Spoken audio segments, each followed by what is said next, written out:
Dr. Rambam, Hilchos Shabbos, Perek Gimel, continuing the topic of carrying on Shabbos. Halacha Aleph. When a person carries from one domain to the other, private to public, or vice versa, or if a person carries 4 amas in Rosh Hashanah, he's only chayev at sheyarkem me'al ben makom sheish be'arba tfachim v'yoser. V'nirach makom sheish be'arba tfachim. He has to pick up the item from a place to where it's standard, where it's in a state of default tranquil rest, which means it's 4 tfachim square. That's 32 centimeters square apparently, because that's a low location and a surface that's reasonable to call the item where it's in its default state in this rishus. It's not in transit, it's at rest. And then you put it in the other rishus, you put it from this way, in a similar location, base. Otherwise, you can't say the item has been, uprooted and then replanted. Transporting it means that it belongs to Rosh Hashanah. You divorce it from the Rosh Hashanah, you uproot it, and you then replant it in the Rosh Hashanah, or vice versa. What are you doing if it's not on Dal Rabbi? Oh, so then it's not a Chiv HaTorah. To be Chayiv HaTorah has to have this surface where it's at rest. Oh, of course not, yeah. We're talking about a person's hand is, of course, not 4 tefachim square. But a person's hand has the status of a location that's fit to be a resting spot for an item, as if it was 4 tefachim square, because of the unique ability of a person's hand to hold things. It's a very standard location for an item. If I take an item out of your hand and you're Rosh Hashanah, I put it in the other guy's hand and he's in Rosh Hashanah, it's as if I took it off a location that was a surface that was 4 tefachim square and put it down the surface 4 tefachim square.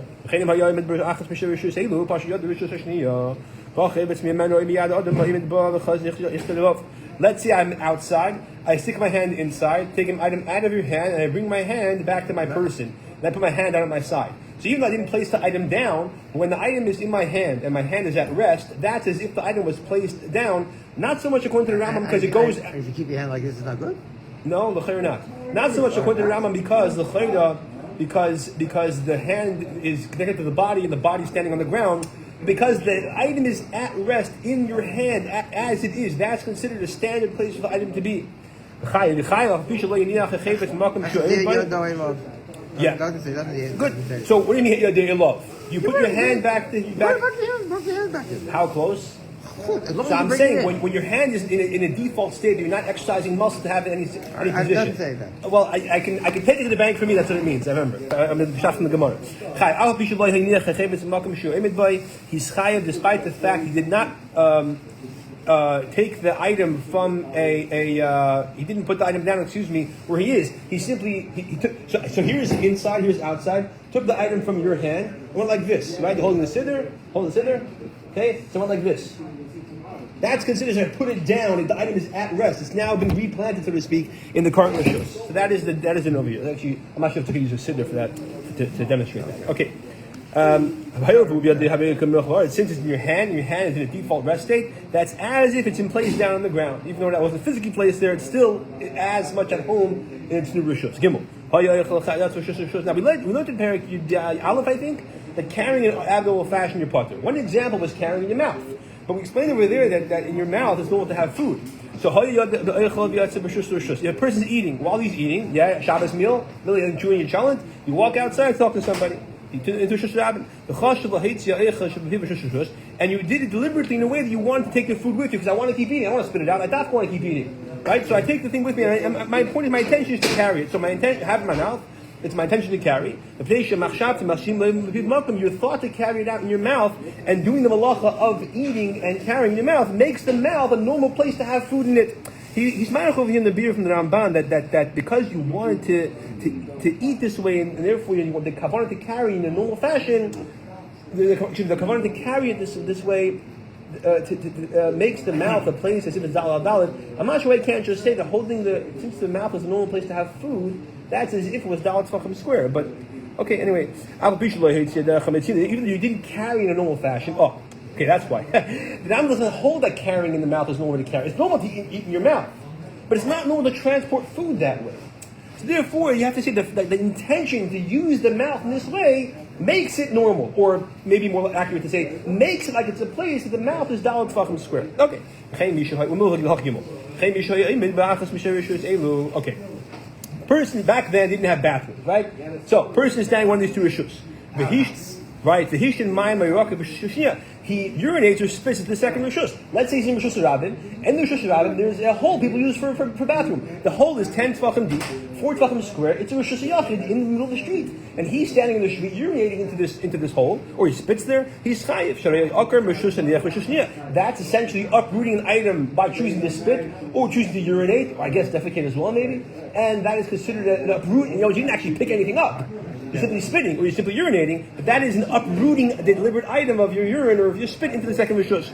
If you're in Rishus Yachid, So it's vice versa. Yeah, you're in your house and you're fishing out of your window. that's a Rishus Rabbin. Right, that's the same thing. Yeah, same thing. Your thought makes it as if you uprooted it from a place which is considered Daled Tvachim square. Obviously, your mouth is not for Tvachim square. Now there's the male organ, but it's as if you made it that significant in this regard with your intention. What if the person, if the mouth of the male organ is actually sticking out of the window or out of the rishus? Right. In this case, he's standing over the hole in Rishus Rabbin. He's supposed to do the bathroom. He's standing over the hole which is Rishus Yachid. And Rishus Yachid, how high does it go to the sky? So when he is standing over, when his body, the front of his body is leaning over this bathroom hole, his organ is in Rishus Yachid. So it's putter. It's obviously it's also because it can be easily mistaken for to carry. But is putter. Now, what if it's a Carmelist? So from a Carmelist one, so the Gemara has a suffix apparently if you're chayiv or not to teku. If it's a Carmelist, the Apostles say that you should still be machmir. The Bishop Burbi is big shem agra. If it's a Carmelist, it's a suffix. That's not a problem. The literally can get efficient. Okay, if he was standing one of the two rishuyos, he sticks his hand to the other rishus.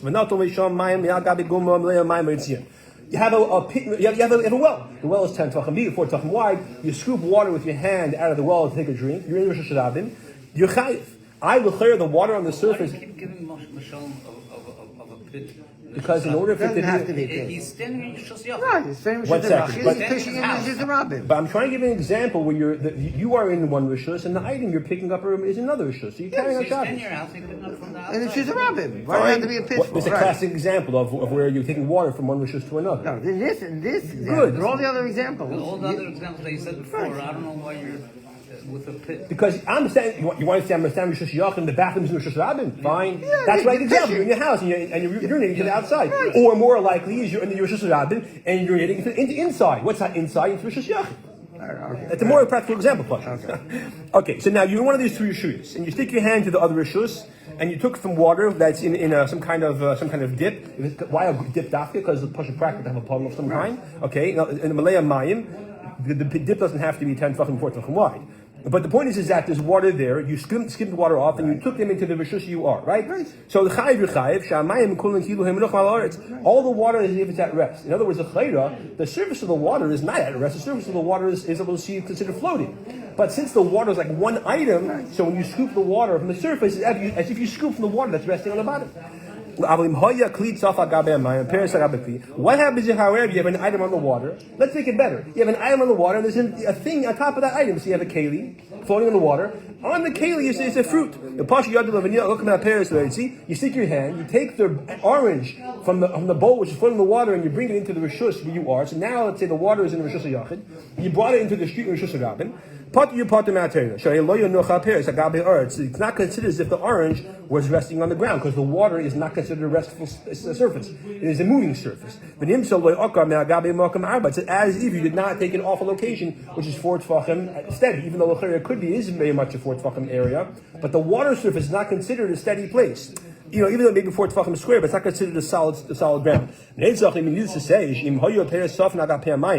if the fruit itself It's was not solid ground, so why if you took it straight off the water? that's why you're putter, not chayiv. But needless to say, if the fruit was directly on the surface of the water, and then you stuck your hand into the other rishus where the item is floating, you took it off the surface of the water, and you brought it to the rishus, shel putter. This is for sure. This is the Gemara says a pasha, right? You have the Gemara says over there that if you have a water and there's an item floating on the surface of the water, and the water is one rishus, you're in a second rishus. You stick your hand into the other rishus, take an item item off the surface of the water, bring it to your rishus, you're potter. Why? Because the akira is not a real akira. It was never at rest, and therefore your uprooting is not considered real uprooting. The question is, what if the fruit is on a bowl and the bowl is on the water? The fruit is at rest in the bowl. But since the bowl is not really at rest in the water, so the Gemara has a suffix, and therefore we take a word potter. Good. You have oil on the surface of the water, so the oil is not considered, doesn't mix the water. Why is the oil staying on top of the water? Because of gravity and because the walls of the pit hold the oil in place. So for sure they would call it Me'ashem and Beit Tzili if you scoop up with your hand some oil from the oil that's on the water and you bring it into the other rishus. Potter, your potter. Again, it's so important to remember the whole time. I'm not sure why you asked the question even, because it's so important to clarify that the thing you're taking and you are in two different rishus. Right. That's why you're chai for carrying a Shabbos. It's important to emphasize that. Okay. Already said that if you only chai for transporting from one domain. Why it the mayim you take it directly off the mayim is kill and payment of loretz and you're chayiv? You're not. That's what you said. No, you are. No, the water itself, if you steam water from the surface of the water, so we don't look at the top layer of water as if it's floating on the other layer of water, the water is one mitzvah. Oh. And that's the difference between water and an item floating on the surface of the water. All the water is considered at rest. But the item on the surface of the water is not considered Why at rest. does it give a mushal of a keli and peris and I explained it already. The Gemara says if you have the water, you're chayiv. The fruit on the surface of the water, you're potter. What if the fruit is on a bowl and the bowl is in the water? So on the one hand, it's all floating. But the fruit, the guy with the bowl is at rest. And the Gemara is a take, was not sure. We said already not chayiv for carrying and transporting unless you do a uprooting and a placing down. Like you ran enough. If you do one or the other, only potter, you're potter. Therefore, sure is a person who is in a Rishus Rabbim or Rishus Yachid, one of the other Pash, the other Shushniya, he sticks his hand to the other Rishus. The Chavetz Badi has an item in his hand, but he doesn't put the item down. But not the Achel, someone else takes the item from him, you did not hear, but he's not doing anacha. Or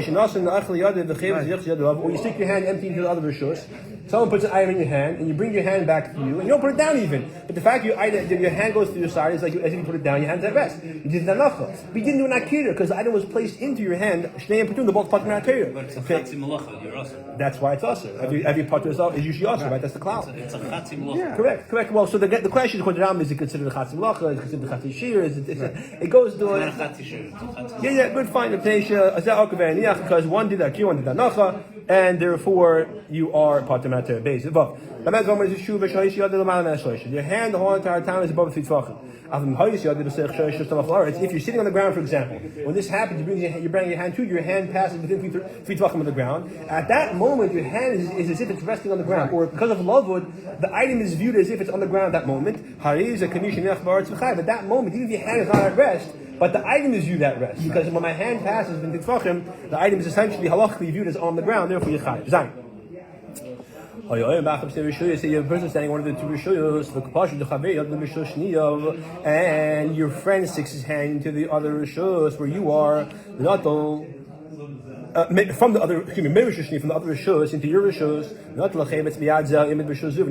So I have my item over here. I'm inside. You stick your hand inside, take an item from my hand, you bring your hand out. This is the first mission of Hilchos Shabbos, right? You bring your hand outside. So you did a uprooting, even though you're standing outside, but the item is inside, and your hand stretched inside. You did an akira in Rishus Yachid, and you brought your hand back to your person. Or the opposite is, you outside, you pick an item up outside, stretch your hand inside, put it down in my hand, you did akira in Rishus Rabbim, and another Rishus Yachid. The guy is standing and just receiving or having the item taken from him, placed in his hand, did nothing essentially, even Midabonim perhaps you could say, maybe lifnei either, but that's it. The other person puts in his hand or takes it from his hand because he's doing it, and the other guy's doing nothing. The other person who picked it up outside, stretched his hand inside and placed it down in the person's hand, or vice versa, took it from his hand and brought his hand outside, has done the full malacha. And he's chai matter halachas. The person standing one of the rishuyos. Someone else put an item in his hand, or on top of him, on his shoulder, on his head. Let's say if it's normally carrying his head. So I'm inside. Person puts a basket on my shoulder. I'm standing still. Then I start walking. I walk outside. I go outside. And I stop and I stand there to start. That's where I'm parked. Chayiv is chayiv. I didn't pick it up. You put it on my shoulder. Uprooting your body meaning to initiate motion while the item is on you, on your person. It's as if you uproot the item from that reshus. It's because the item is at default rest state. When you start moving, you're essentially moving it. It's not a gay whether the item raises in altitude. Okay. But I didn't put it down. But when I stop, that's I put the item down. Therefore, it's essentially I picked it up, put it down, and chayav for transporting. Therefore, if I go outside, but I don't stop outside, I continue walking the entire time. I walk, I make a U-turn, I go back outside, and maybe for that, you could say for that, at the same price, I walk into the other guy's house, into a different Rishus Yachid. But the point is I have the item on me, I did not put it down, I did not stop, I walk outside with my keys in my pocket, I keep walking the entire time, and I go back home, I don't stop for a moment. So the din is I go in and outside 100 times. So I did I carried from Rishus Rabbim to Rishus Yachid, back to Rishus Rabbim again and again, part of Maratayra. There was no hanacha. All there was an akira. Even if I stopped. But I did not stop to park or rest. I stopped because the package was getting loose. I had to position it. That's not called stopping. Maybe in physics it's called stopping. In halacha it's continuing to go. He's still part until he stops. That's why on Shabbos, if you realize, hey, I'm carrying in my pocket my keys, you're not supposed to stop. You shouldn't do hanacha. So you keep walking down until you get to the next Rishus Yachid. Okay, test. This halacha is the wording was a little bit interesting. A person had a basket on or a bundle on his shoulder. And let's say, why did he get it on his shoulder? Because he started walking before Shabbos started. And as he's walking, so he walks to shul. He's going to shul. It's mamish before shkia. He's late to mincha. After shkia, he realizes, oh yeah, I have something in my pocket, right? Or someone else on Shabbos put it on you while you're walking. Now, Kapanim, you did not do that here on Shabbos. Let's say it like that, yeah. So let's start again. Forget what I said for a second. If a person has an item on his shoulder, he can run with it the entire day. He's not chayav until he stops. As long as he's running. If he goes slowly, then it's usher. Now, and if he doesn't go slowly, it's also usher. You're not allowed to carry on Shabbos. You're not allowed. Once you know you're carrying it, that's the clear problem. So that's why let's say again the way I said the first time. The person had an item on his shoulder. And the reason why I got there was because he did not do Nakir on Shabbos. He started walking before Shabbos started. Or someone put it on him while he's walking. As he's walking, someone passed it to him, let's say, yeah? So in that case, he has to keep going, he can't stop. He should not stop. Even though if he stops, he's not chayav, but he's not supposed to do anacha, he doesn't have to. Even though he didn't do akira. He shouldn't do anacha, he should keep walking. And dafka run, how fast does he have to run? Top speed? I'm not sure. But he shouldn't walk regularly. He should walk fast, run. Right? But just putting it down in normal fashion, that's also the he should keep going. And he should keep walking. If, however, when he gets to sorry, his house, he throws it in. Sorry, again. Why is he chayav once he stands, once he stops? But he didn't do that here on Shabbos, according to what we're saying. So the vart is over here, it means that he started and stopped again. That's you have to say pshat. Otherwise the whole thing doesn't make sense. Again, just that's how we're going to say pshat, because otherwise, you have to say that if he is chayiv when he stops, you have to say that. Why did you say that he was carrying it doing the Shabbos will start? He carries it. Okay, so let's say if you try to say if a person was carrying it, he made that here on Shabbos, so he realized afterwards by accident he's carrying whatever it was. He can run and he's not chayiv unless he stops on Shabbos. But if he keeps walking, he gets back to Shidduch and he's putter. So that's provided he keeps running. If he goes slow, that's usher. But if he doesn't go slow, it's also usher. Why? Because the din is that you're not allowed to. You're not allowed to carry it on Shabbos. Yeah. Except. So that's why we have. That's why it makes more sense to say, basically, because of a few different reasons, that he did the akira. He didn't do akira on Shabbos. Akira happened before Shabbos. So the that's why he was carrying it because someone put it on him, or he started working before Shabbos. Ros ba'afilu kol yom ve'inei chayav sheyam, he can run the entirely. He's not chayav unless he stops, meaning he stops, starts, and stops again. Otherwise, there's no kriya nothing. But this that we're saying that he's allowed to do this is he's running with it. But if, however, he walks slowly, it's also because it looks like he's starting and stopping. Walk slowly, it looks like you're starting and stopping, starting and stopping. Therefore, you have to run with it. You have to read this, so you demo. We're in the middle of tests. The person who, so it's a little bit done in this way, but that's okay. Anyway, the person who Shabbos starts and he realizes and he has a bundle on him. So he should run. Oh, okay. Until he reaches his home, he puts down an abnormal fashion. This is also why we have to say before. So again, so he has two chiyuvim when you realize you're carrying on Shabbos: to run and to not do a hanacha in a normal fashion. Right. Because it doesn't have a normal fashion also the Rabbanan. And if he runs, he doesn't run, it looks like he's stopping and starting because he's walking normal or slow, therefore he can't do either. That's all why we had to say in the halacha test is the first half this way, because you're going to say that he started the Akira on Shabbos, then, and you say he stopped his chayiv, so a few things would have become problematic. Right, good. Person does the Akira from the Rishus Rabbim. He walks less than down Amas. He stops. How come we always say that you're allowed to carry something if you walk slow and stop? That's something else. That's if you're Bechlal not carrying down Amas at all. That's something else. That's Bechlal, you stop between every. That's every dollar Amos, you stop. So Muzma Zogin, that fine. He just wants to get home. So in other words, you're asking, what's the problem if you start and stop? So I'm not sure exactly when you look at. In other words, you walk slowly. So when you walk Dal Amos that way, it looks like you made Akira and then Anacha after Dal Amos. And the Rabbanan is also. That's if you kept walking slow. Yeah.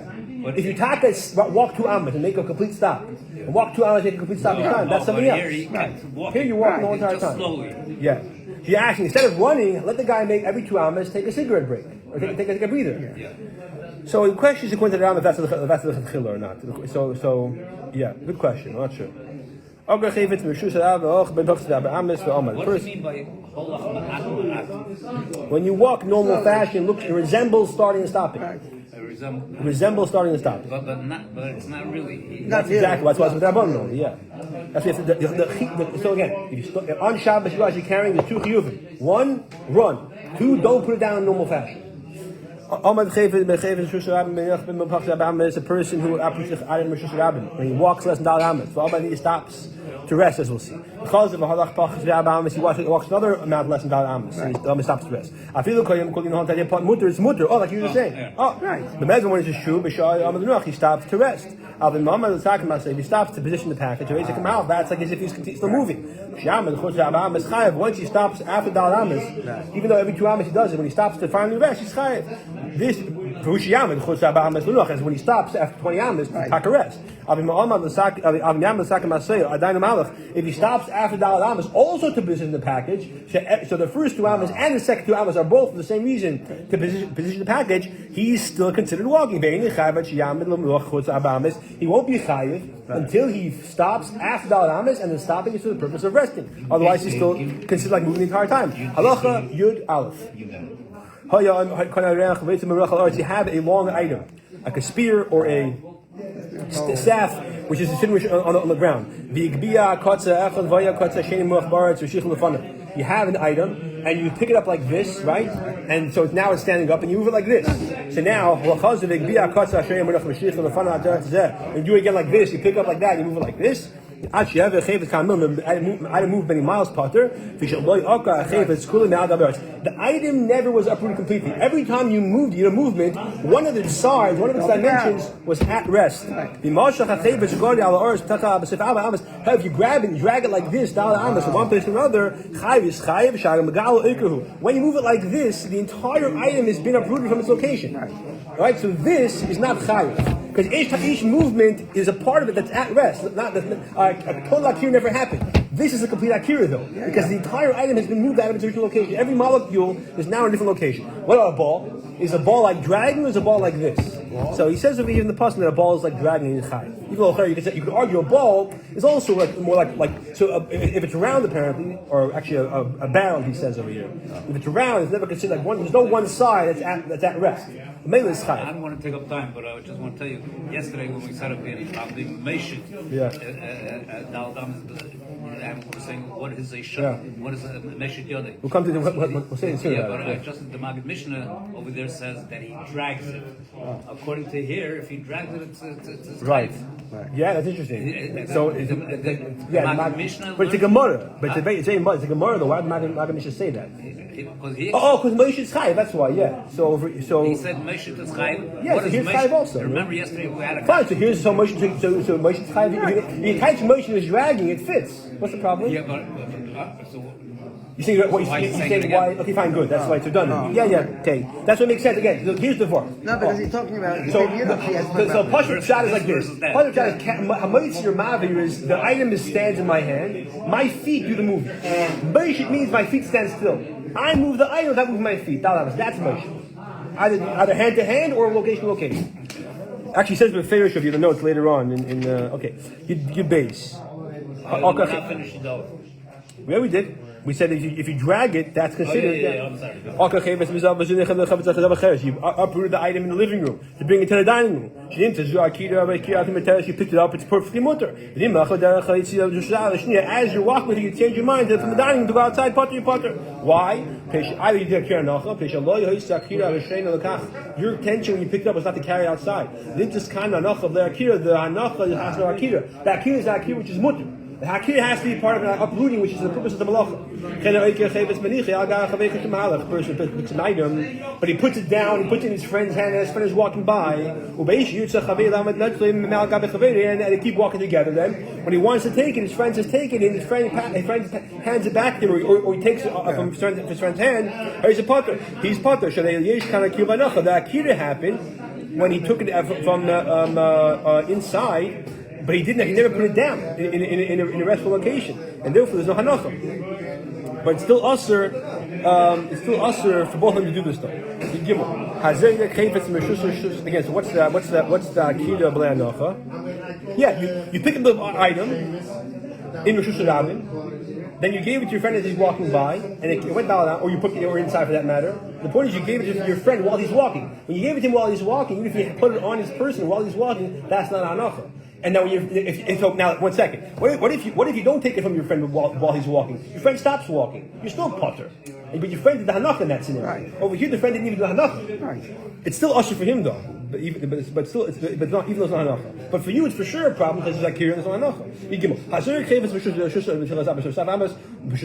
A person who throws an item from inside the house to outside into the street, or vice versa, or he throws a dollar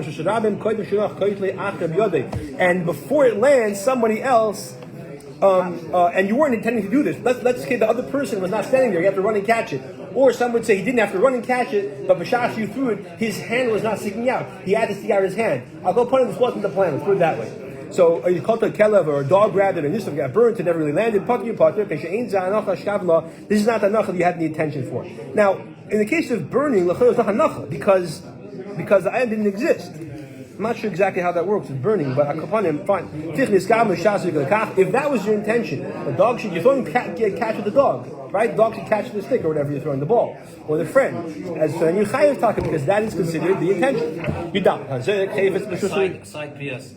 A yid that's Hilchos Shabbos this way can never get skilled because you can be master to him from today to tomorrow, but he can tell you the kavanah was something else. So Bechlal had what do you do in scenarios? Okay, so but if you once you warn him, he can't say it was my kavanah. Why not? Because you warned him. He can't say I didn't know. You were warned. You didn't know. I had a different intention. In other words, when he's throwing it this way, you say to him, hey, if you throw it that way, that place, and he runs and catches it, if that's your intention, you're chayiv. If he doesn't protest, and the guy runs and catches it, he can't say it wasn't my intention. I think so. That's a good question, though. That's the type of thing that's Good dal. Is there a chayiv at Rosh Hashanah? I have one that's the other. Well, your kosh the cheva, but the other was tied to a rope, and you're holding the rope. If you can use the rope to grab it, I mean, I think it means in one like action. You can pull it back to you, which I guess means you're dalaramas. Since you're still holding the rope in your hand, you didn't make a full akira. So the item is considered the party, therefore there's no hanacha. Sorry, therefore there's no hanacha. Sorry, because you're still holding it, you didn't put it down. The akira is a good akira, fascinating by the way. The akira is a good akira, but the hanacha is not hanacha. Placing down. Passes off. A person who throws and lands in his friend's hand.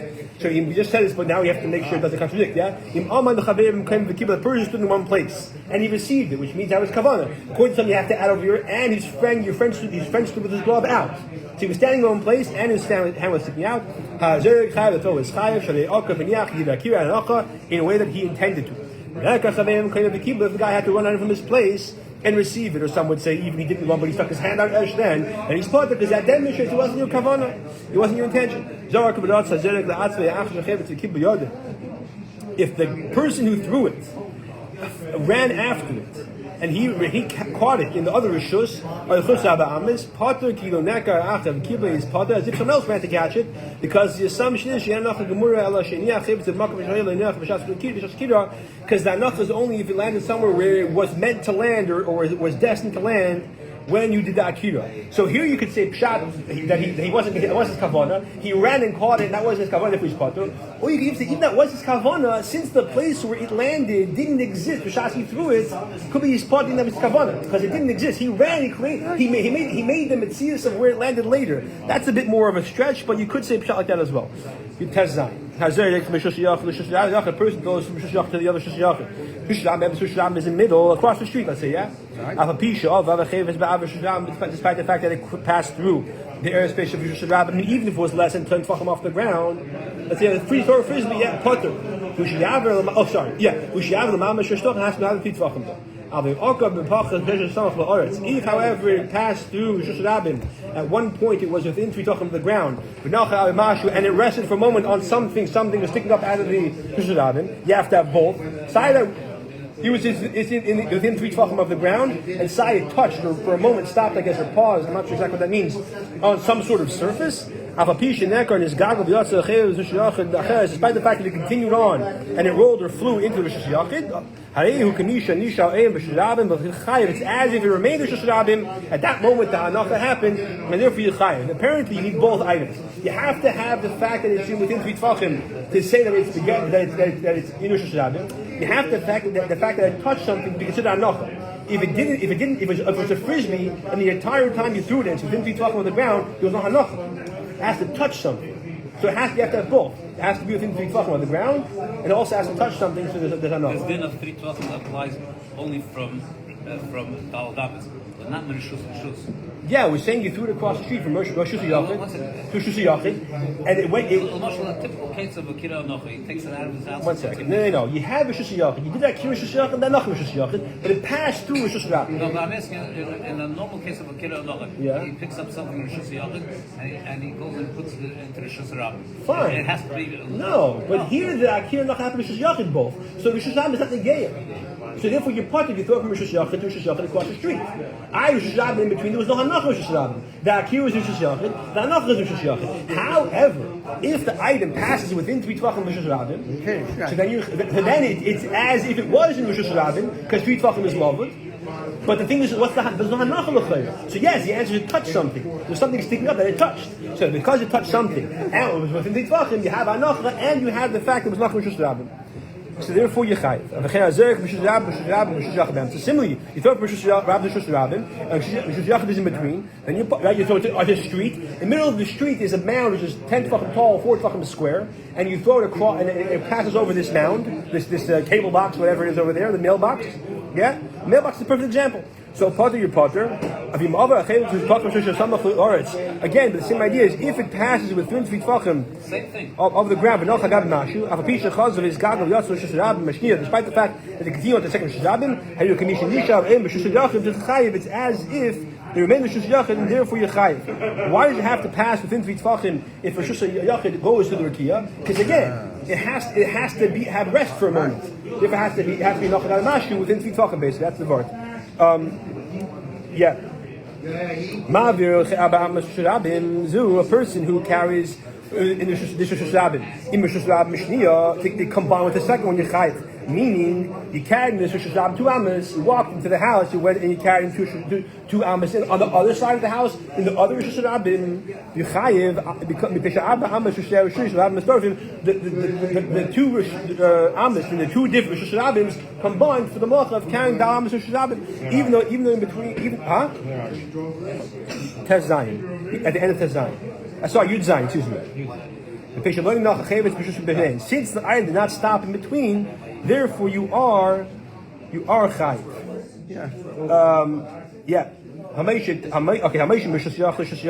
Person who passes an item from Shus Yachid to Shus Yachid. Shabbos in between, so you pass it from this porch to the other porch, chayiv. Even though you're higher than the airspace of Shabbos, higher than 10 tefachim in the street, that's exactly what the Levium did in the Mishkan.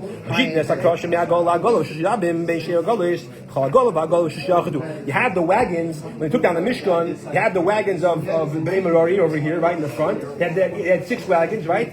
And therefore they take the beams and they passed it to the first wagon. The first wagon passed it back to the guys behind them. So they passed it with traffic to the Agola behind them, and that is the classic example of Moshe in the Mishkan. So, by Melvin, when it is true, these 2 Shus Yachids were with traffic of the Rosh Hashanah. Like the wagons, if they're one behind the other, they're going with traffic, presumably. If it's on the other side of Shushan, so it's across the street, it's perpendicular to the traffic. In that case, even in that scenario, you are putter because you're not doing it like the Levim did in the Mishkan. Levim did it with traffic. Now, the question like this, you have a town square, a town market. According to the Rambam, you have a Shus Rambam sometimes, it doesn't have a traffic direction. How does that work? Okay, it's discussed. A person forgot to push person has a produce in his hands, and he stuck his hand out. He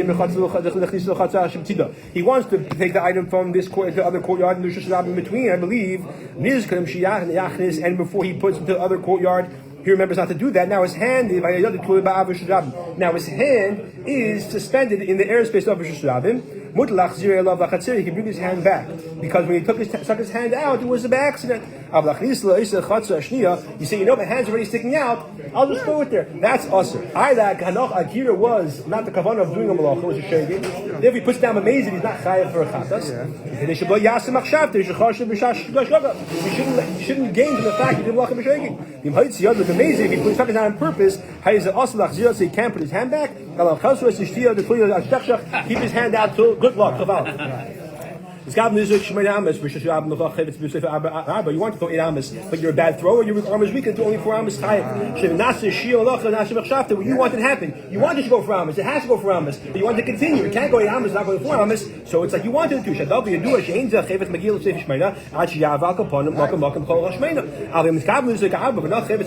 want to throw 4, you overthrew,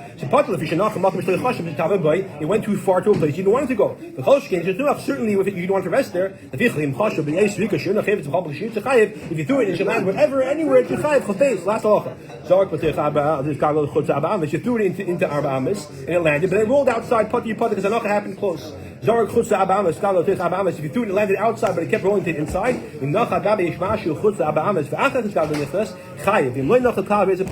it rests and stopped, then it re-rolled, you're chayiv, otherwise you're putter.